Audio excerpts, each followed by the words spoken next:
usted bien recordará que la semana pasada, aquí el alcalde de Uruapan, Carlos Manso, con quien tuve una conversación, insistió en que en Michoacán, en su estado, había grupos de paramilitares colombianos y venezolanos operando en esta entidad bajo las órdenes del crimen organizado. Vamos a recordar, esto es lo que dijo. En otra zona muy cerca de Uruapan tenemos información por los mismos pobladores que hay concentración de grupos muy fuertes de colombianos y venezolanos entrenándose, capacitándose para cometer delitos en la región y en el estado. Sumando a esto, esta semana el diario El Universal publicó una entrevista con un ex coronel colombiano cuya identidad no se revela, pero que vuelve a sostener que existen grupos paramilitares de ese país operando aquí en México. Por eso he querido buscar a mi colega y amigo Miguel Aquino, experto en temas de seguridad y crimen organizado. Gracias, Miguel, muy buenas noches. Hola, ¿cómo estás, Mónica? Muy buenas noches, me da mucho gusto saludarte. Pues preguntándote a propósito de esto, ¿qué sabes tú? ¿Qué noticia tenemos realmente a pesar de pues todos los que aseguran que efectivamente existen grupos de paramilitares venezolanos y colombianos operando en territorio nacional en favor del crimen organizado, incluso entrenando a elementos del crimen organizado en México en distintas regiones? ¿Sabes algo tú al respecto? Y yo todavía a los venezolanos y colombianos te sumaría a los de Guatemala, a los caiviles, que también es otro grupo que algo parecido a nuestros GAFES, a nuestros grupos de fuerzas especiales de Guatemala. Sí, esta presencia existe y nosotros incluso, bueno, yo la he documentado en más de una ocasión en diversos trabajos que hemos realizado recientemente, incluso también para reportajes en Estados Unidos. Yo estuve en Colombia, incluso en Guatemala, platicando con algunos funcionarios y con algunos exintegrantes del crimen organizado. Por ejemplo, la entrevista que más recuerdo, de no hace más de un año, con el general Oscar Naranjo. El general Oscar Naranjo fue el jefe de la Policía Nacional, fue asesor de Enrique Peña Nieto en Colombia, ya después retirado, y nos hablaba precisamente de esta presencia de grupos guerrilleros. Al principio empezó mucho la relación con el cártel del Golfo, por cierto.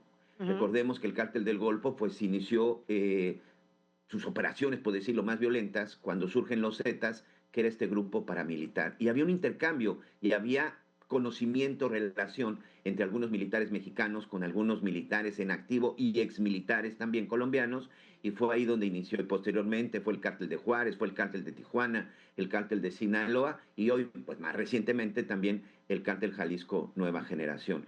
Una relación que se paga con drogas, una relación que se paga con armas y por supuesto con el trasiego también de dinero en efectivo. Pero el negarlo, simple y sencillamente, es como negar que en México existen cárteles del narcotráfico, Mónica. Es imposible negar que sobre todo los colombianos no tengan presencia en nuestro país en los diferentes ámbitos, en diferentes ámbitos, pero todo lo que tiene que ver con el crimen organizado.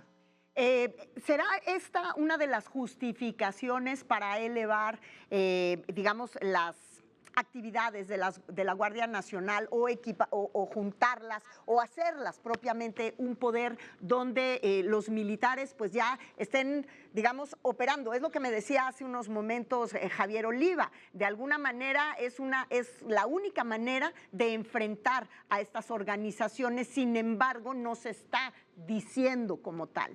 ¿Opinas lo mismo? Sí, sin duda. Yo no sé si esa sea la verdadera intención de las autoridades y que lo vean con esa finalidad. Javier Oliva, que es un experto, por supuesto, también en materia de seguridad y nosotros lo que hemos realizado, creo que precisamente para combatir una fuerza paramilitar como la que tienen hoy los narcotraficantes, pues necesitas algo que, pues por lo menos sea el equilibrio y que muchas veces muchos nos preguntamos, bueno, si tienes la fuerza militar, ¿por qué no la utilizas contra los narcotraficantes y los sicarios? Hay una serie de acuerdos internacionales, por supuesto, que no permiten el uso de la fuerza militar contra grupos de civiles, que en México definitivamente ya no les puedes llamar grupos de civiles. Creo que esto va a fortalecer, sí, pero también hay que tener mucho cuidado, Mónica, amigos, porque lamentablemente si hay algo que hemos visto es la penetración precisamente de los criminales en las fuerzas policíacas y en el propio ejército. Creo que aquí es muy importante resaltar algo.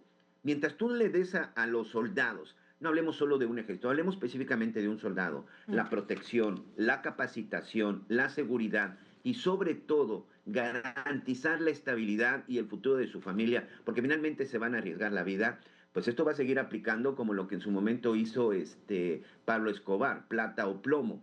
Es decir, si tú no fortaleces a tus soldados, si no les pagas bien, si no los capacitas y si no los proteges, difícilmente los vas a tener trabajando de una forma al 100% como los necesitamos Claro. para combatir estos paramilitares. Y yo quiero aprovechar también este tema que estás tocando, que es muy importante, que yo muchas veces también lo he mencionado en diferentes foros. ¿Por qué nadie hace nada y por qué nadie se pregunta por qué de pronto existen tantos campos de entrenamiento Claro. como el que vimos en Jalisco, como el que vimos en Michoacán, cuando de repente dicen, era un campo de entrenamiento del cártel de Sinaloa? ¿Entrenamiento de qué? ¿Quién los está entrenando? ¿Quién los está preparando? ¿A dónde van a terminar todos ellos? ¿Cómo llegan las armas? No, no era un campo de exterminio, era un campo de entrenamiento. Es igual de grave, Mónica. Claro, claro. Porque significa que ahí están preparando a los asesinos, que a lo mejor no los matan y no hacen un exterminio en un rancho de Jalisco, pero van y lo hacen en una población, van y lo hacen en Guanajuato, en una fiesta con 12 muertos, van y lo hacen en Sinaloa, van y lo hacen en Tamaulipas. Campos de entrenamiento también, de repente no se puede negar. ¿Quién está entrenando con estos ejercicios literal paramilitares como los que actúan los narcotraficantes? Pues no puede ser otra persona más que alguien con una preparación militar, y por supuesto que se han detectado a gente de Colombia, de Venezuela, de Bolivia, de Centroamérica, que está operando en nuestro país, y no de ahorita, desde hace varias décadas. Pues vaya tema este. Miguel, te agradezco muchísimo como siempre y seguimos en comunicación porque por supuesto que esto pues va a seguir dando como se vayan sumando los testimonios que poco a poco en las últimas semanas han ido saliendo al respecto. Muchas gracias, muy buenas noches. Gracias, buenas noches.